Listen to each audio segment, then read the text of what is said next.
Visione globale della problematica. Ci sono da far applicare le nuove norme sulla città metropolitana per Venezia, uno dei 10 capoluoghi italiani indicati nella legge 56 del 2014 che disciplina le aree vaste.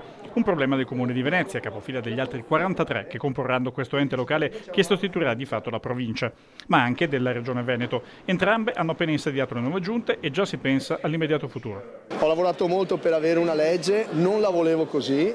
Io ho sempre pensato che in tutti i luoghi dove ci sia questa istituzione deve esserci anche il voto, perché non ci sono cittadini in Serie A e cittadini in Serie B.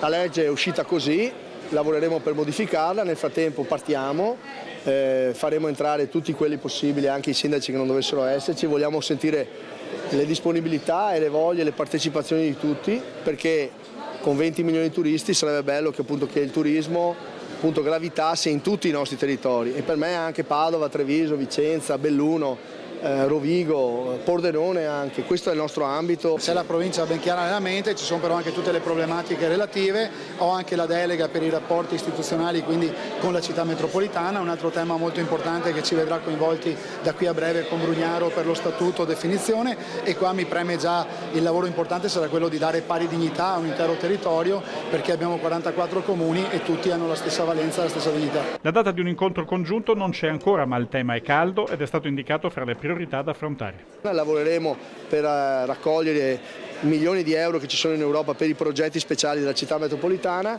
lavoreremo per costruire delle veri nodi metropolitani anche sotto il profilo trasportistico, faremo eventi di livello metropolitano, spero che sia conveniente entrare nella città metropolitana, lavorerò per questo.